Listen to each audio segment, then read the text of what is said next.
Bonjour et bienvenue dans cette petite séquence vidéo, au cours de laquelle nous allons tout simplement parler de figures de similitude.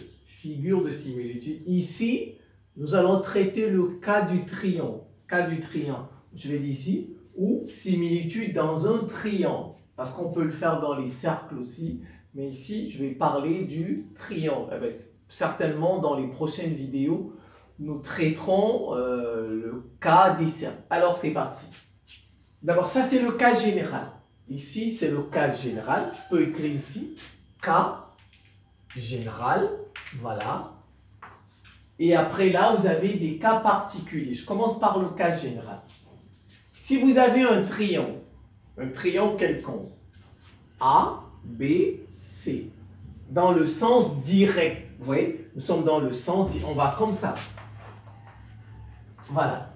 Si vous avez un triangle, alors, il existe une seule similitude directe de centre A, par exemple. Ici, je prends A pour centre.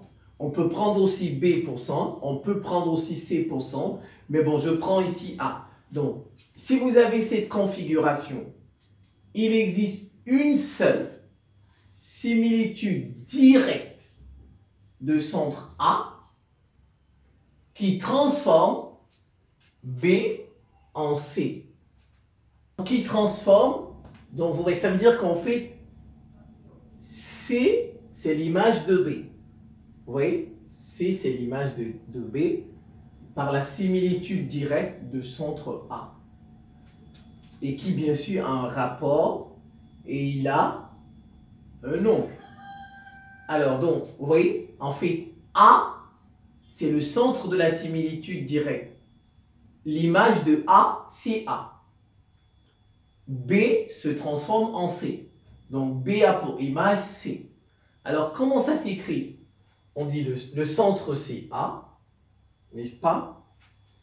De rapport K. Comment fait-on pour trouver le rapport K quand il s'agit d'un triangle? K, c'est égal à la longueur AC sur AB. Regardez, avec l'image, le centre avec l'image, c'est comme ça qu'on fait. Le centre avec l'image, au numérateur et au dénominateur, le centre avec le point objet. Vous voyez? Donc, AC sur AB, quand on veut trouver le rapport K de la similitude. Image sur le point. C'est facile de retenir. Image sur le point. Et maintenant, vous avez le centre. Ouais, c'est facile. Et maintenant, et d'angle, θ, c'est l'angle orienté constitué des vecteurs AB et le vecteur AC. AB, AC, c'est l'angle orienté, voilà, comme ça. Donc finalement, on l'écrit comment la similitude? C'est S. En indice, le centre A, de rapport K, et donc θ. Voilà les paramètres de la similitude directe ici. Dans le cas d'un triangle. Alors maintenant, des cas particuliers. Je prends le triangle, un triangle rectangle isocèle. Un triangle rectangle isocèle. Je vous mets deux exemples. Et ce triangle, il est direct en A. On est dans le sens direct, comme je l'ai dit tout à l'heure, le sens direct. Donc on va comme ça. Vous voyez, comme ça a été fait. Vous voyez, il est rectangle en A. Alors, premier cas, B, c'est le centre. B, c'est le centre. N'est-ce pas? B, c'est le centre. Ça voudrait dire que A, c'est l'image de C. N'est-ce pas? A, c'est l'image de C. Donc, on fait comme ça. Voilà. Donc c'est C qui va se transformer en A. C va devenir A par la similitude directe de centre B et qui a un certain rapport et angle θ. Alors comment on fait? On fait quand c'est B.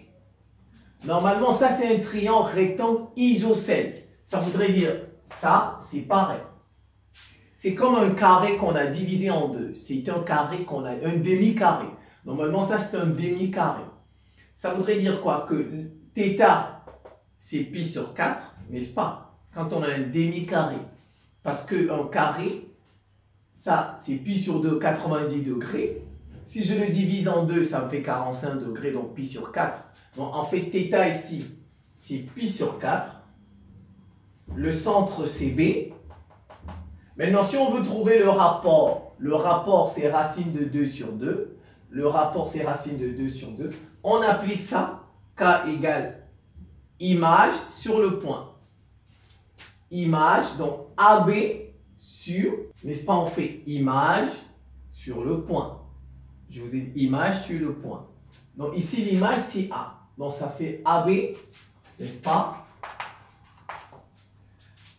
Donc regardez, toujours avec le centre. Toujours avec le centre. Il y a toujours le centre. Centre, centre. Donc le centre ici, c'est B. Donc si je veux, je peux dire BA. C'est mieux de dire BA. BC. Voilà. BA sur BC. BA sur BC. Mais maintenant, regardez, on est dans un triangle rectangle isocèle. Il est direct. Ça voudrait dire que, supposons que c'est 1. Voilà, que les côtés là, c'est 1. Ça, c'est 1. Ça, c'est l'hypoténuse. On fait Pythagore, n'est-ce pas? Pythagore, il dit quoi? BC carré égale la somme des carrés des deux autres côtés. Donc, ça veut dire 1 au carré plus 1 au carré. Ça fait 2.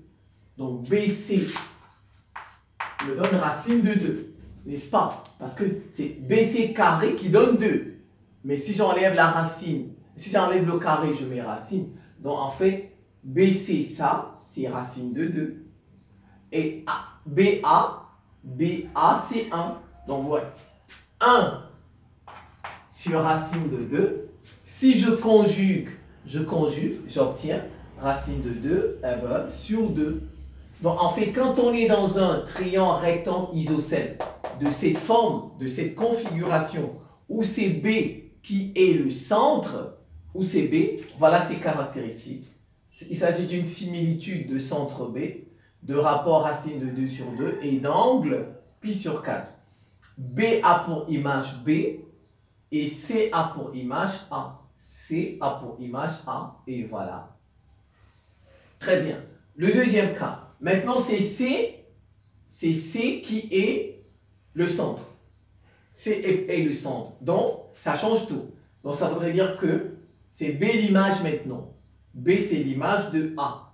B, c'est l'image de A. Donc, par la même gymnastique, je ne vais pas reprendre ça. Si vous avez compris le premier, vous êtes capable de trouver ça vous-même, n'est-ce pas? Vous êtes capable de trouver tout ça. Alors, donc, maintenant, C, c'est le centre.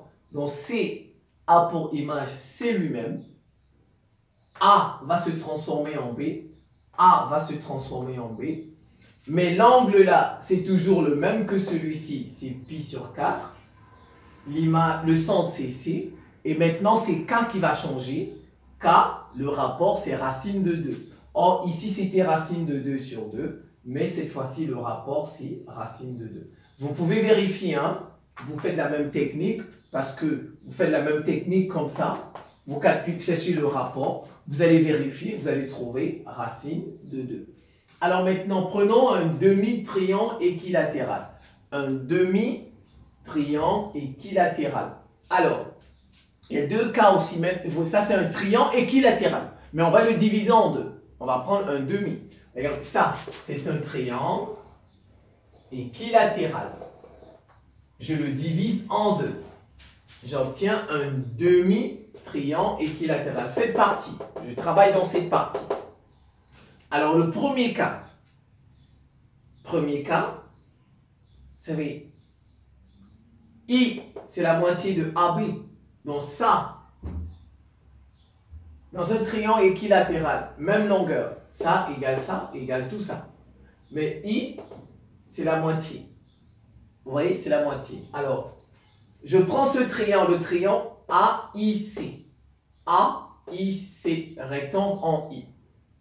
Donc, on dit un demi-triangle équilatéral. Je prends le cas où c'est C le centre. C, c'est le centre. Si C, c'est le centre, on est toujours dans le sens direct. Vous voyez? L'image de A, c'est I. L'image de A, c'est I. Vous voyez? C, c'est le centre. Son image, c'est toujours C. A va se transformer en I. L'image de A, c'est I. Alors maintenant, vous savez bien, l'angle là, parce que dans un triangle équilatéral, c'est 60 degrés. Tout ça, c'est 60 degrés, n'est-ce pas? Donc ça veut dire c'est pi sur 3. Alors puisqu'on a divisé en deux, θ devient comment? Pi sur 6. La moitié de 60 degrés, c'est 30 degrés. Donc c'est pi sur 6. Vous voyez? Cet angle, c'est pi sur 6. Alors si vous voulez trouver le rapport K, c'est racine de 3 sur 2. Racine de 3 sur 2, c'est même chose, Pythagore. Vous êtes dans ce triangle, vous faites Pythagore. Vous supposez, ça c'est 1, n'est-ce pas? Et ça c'est la moitié de 1. Vous allez trouver AI en faisant Pythagore et vous avez la même technique, vous appliquez cette formule. Voilà, vous allez trouver le rapport qui vaut racine de 3 sur 2. Racine de 3 sur 2. Voilà, c'est tout. Maintenant, supposons, je prends un dernier exemple. Donc, supposons maintenant que c'est A. Vous voyez, tout à l'heure, c'était C, le centre. Maintenant, c'est A, le centre. A, c'est le centre. Je prends le sens direct. Ça. Comme ça. θ. Alors, l'image de I sera A. Sera C. I aura pour image, C, tout simplement. Voilà, I aura pour image C. Donc voilà, c'est la similitude de centre A. Le rapport va vous donner 2. Mais l'angle, cette fois-ci, va changer. C'est pi sur 3. Regardez, parce que tout ça, c'est 60 degrés. Tout ça, c'est 60 degrés, pi sur 3. Vous voyez, quand on change, si on passe de C à A, l'angle va changer. L'angle va changer. Et le rapport aussi change. Vous voyez, finalement, ici, c'est pi sur 3 et le rapport, c'est 2. Même chose, vous faites Pythagore, vous allez trouver que le rapport, c'est 2 tout simplement. Qu'est-ce qu'on peut dire? Que A a pour image A et l'image de I sera C. L'image de I sera C tout simplement. Tout simplement. Alors, vous voyez, ça c'est dans le cas direct. Si on prend ce sens. Bon, maintenant, si on prend le sens indirect, ça va un peu changer tout. Il y aura peut-être des moins, ainsi de suite. Vous revoyez tout ça tranquillement, étape par étape. Je pense que ce n'est pas très compliqué. Je vous remercie pour votre attention et à très bientôt.